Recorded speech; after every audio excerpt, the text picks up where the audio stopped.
네, 안녕하세요. 모금초등학교 김경원입니다. 앞서 발표하신 분이 회장님이시고 제가 총무입니다. 이번이 네 번째예요. 작년부터 올해 네 번째 발표를 해서 사실 할 말은 다 했고요. 오늘 말씀드릴 건 제가 한 단원 정도의 수업을 한 것을 좀 이렇게 요약해서 좀 보여드리도록 하겠습니다. 수업 사례만 좀 제가 보여드리도록 하겠습니다. 제가 한 수업은요, 사회과 6학년 2학기에 있는 사회 2단원 세계 여러 지역의 자연과 문화에 대한 15차 시의 수업이고요. 거기다가 미술 8단원 다양한 표현 2차 시, 그 다음에 영상미술 2차 시, 그래서 총 19차 시의 수업을 보여드리도록 하겠습니다.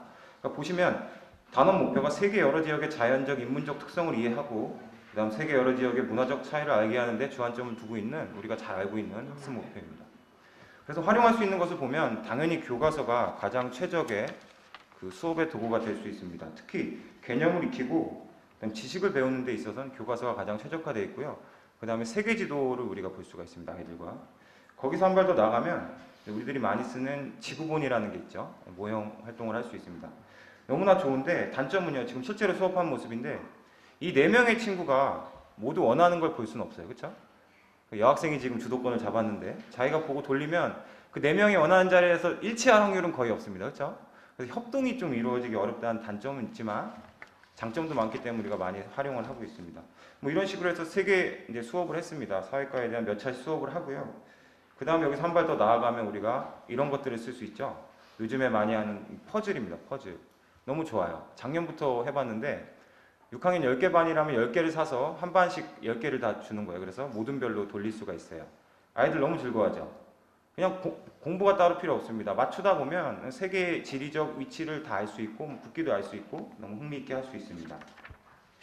여기까지가 우리가 기존에 사용하던 컨텐츠들이라면 거기서 한 발 더 나아가면 우리가 이런 것들을 활용할 수 있죠. 기본적인 것들을 교과서에서 다 배우고 거기다 첨가해서 방송을 활용할 수 있습니다. 교재에도 나와 있는데요. 기본적인 학습이 끝나면 심화된 형태의 수업이 진행이 됩니다. 방송을 보여주고 방송은 그 다음에 보면 KBS 다큐멘터리 무료로 볼 수 있어요. 그 중에 연예인이 미스 A에 있는 멤버가 중국 고산지대에 가서 일어나는 일들입니다. 영상을 좀 보시면요.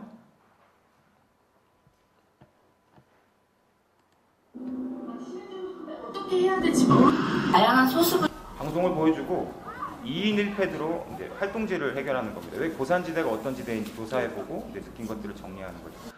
1인 1패드로 갈 수도 있었는데 이 수업은 2인 1패드로 일부러 시도를 했습니다. 왜냐하면 좀 의사소통이 일어나길 바랬고 활동지에도 실제 그런 부분을 넣었습니다. 아이들이. 여기서 좀 더 이제 심화된 활동으로 가면은 앱을 활용할 수가 있습니다. 이 수업에서. 교과서에서 이제 세계지도라든지 뭐 자연적 인문적 환경에 대한 설명이 자세히 나와 있어요. 교과서에선. 근데 저는 이제 얼스 101이라는 앱을 이용해서 실제 지구본 모양의 그러한 앱을 활용했습니다. 좀 보시면요. 실제 지구본 보면 보시면 실제 지구본과 동일해요. 근데 더 많은 정보가 있어요. 그 나라의 높낮이도 볼 수 있고요. 지구의 장점과 단점을 활동지를 두고 둘이서 분석을 하는 거예요. 세계 지도 검색도 가능하고요. 똥아 어디로 갈까? 세계 유명한 건물들도 볼 수 있습니다. 보시면 세계 유명. 우리나라 같은 경우는 63 빌딩, 코엑스 이런 것들이 있더라고요. 얼스 나우라는 그 다음에 제시한 게 얼스 나우라는 앱입니다. 얘는 뭐냐면 나사에서 실시간으로 지금 지구 주변에 그런 데이터들을 전송해줘요. 온도라든지 이산화탄소의 양 같은 걸 적용합니다. 그럼 이걸로 뭘 할 수 있냐면 과학 2단원, 2학기 2단원에 보면 이산화탄소를 줄이기라는 그 해당 페이지가 나옵니다. 그 과제를 제시하는 거예요. 그래서 야, 이 그림을 보고 니들이 어떤 문제가 있길래 이산화탄소가 이렇게 배치되어 있을까를 해결하는 거죠. 좀 더 심화된 형태의 문제 접근이 가능합니다. 뭐 이런 식으로 수업을 하고요. 단원이 정리될 쯤에는 이런 활동을 할 수 있어요. 그러니까 앱 중에 그 퀴즈로서 지식을 확인할 수 있는 앱이 있습니다. 게임 형태로 되어 있는데요. 아이들 상당히 재밌어합니다.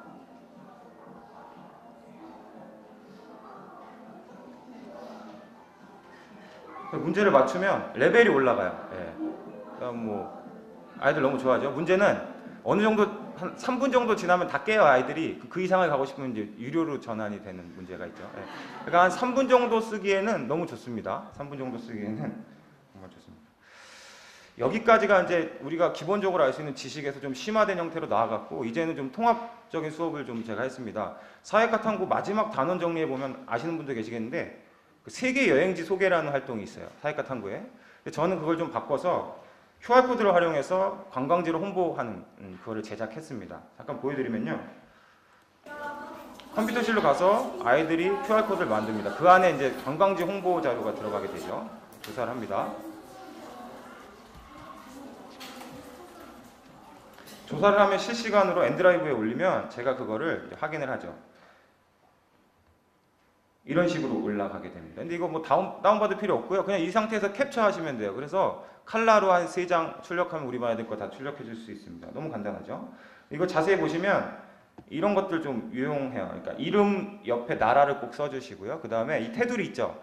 테두리도 그냥 정한 게 아니라 교과서 보면 온대기호, 난대기호, 한대기호가 있습니다. 그 기호의 색깔이 있어요. 그 색깔로 표시를 한 거예요, 지금. 이런 식으로 표시를 했습니다. 이게 어떻게 만들어지느냐?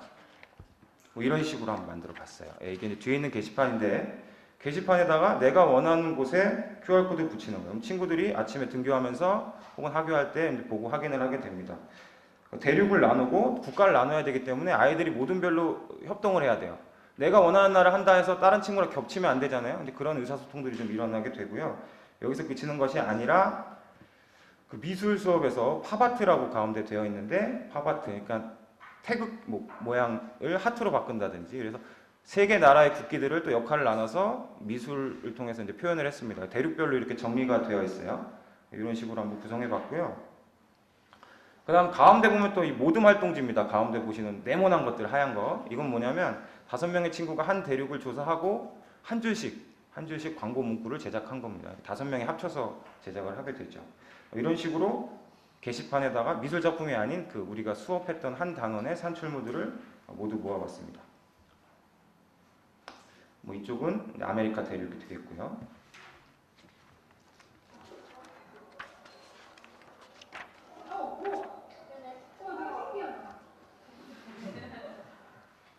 이렇게 이제 아이들 좋아합니다. 근데 또 장점이 뭐냐면요. 지금은 주제가 광고였죠. 세계의 나라를 홍보하는. 이걸 주제를 바꿀 수 있어요. 음식으로 바꿀 수 있어요. 그 순간 아이들은 QR코드는 그대로 두고 집에서 내용만 음식으로 바꿔주면 돼요. 그러니까 계속 사용이 가능합니다. 거기서 아이디어를 얻어서 그 영상 미술 단원에 있는 걸 좀 봤는데요. 게시판 전체 모습인데 왼쪽에 보시면 노란색 보이시죠? 그게 뭐냐면 이렇게 생겼는데요. 나의 스토리라 그래서 요즘 나는 이래요라는 그걸 하나 만들었어요. 자세히 보시면요. 간단해요. 이렇게 칼라로 요거 한 5장 뽑으면 한 반 쓰잖아요. 거기다가 자기의 프로필 사진을 붙이고 오른쪽엔 QR코드를 넣는 거예요. 위에는 직접 손으로 내 배경화면을 꾸미는 거죠. 아이들 너무 좋아했어요. 이게 뭐냐면 그때그때 나의 상태를 QR코드에다 저장을 하는 거예요. 집에서. 그래서 아침에 등교하면서 친구들이 어떤 마음인지 볼 수가 있어요. 그래서 생활을 업데이트 하다가 선생님이 또 주제를 내줄 수 있어요. 내일까지는 너희들의 꿈을 입력해놔. 진로, 내 목표를 입력해. 그래서 선생님이 확인할 수가 있습니다. 그랬더니 뭐 남자애들은 사랑을 고백하고 싶잖아요. 그래서 좋아하는 여학생 이름 써도 되잖아요. 그런 것도 할 수 있고 그렇게 활용할 수가 있습니다. 그 QR코드의 장점이 뭐냐면 보여주기 수업이 됩니다. 그러니까 좀 남한테 보여줄만 해요. 그리고 우리도 수업을 해놓고서 좀 뭔가 스마트하게 수업을 한 것 같네 라는 느낌을 줍니다.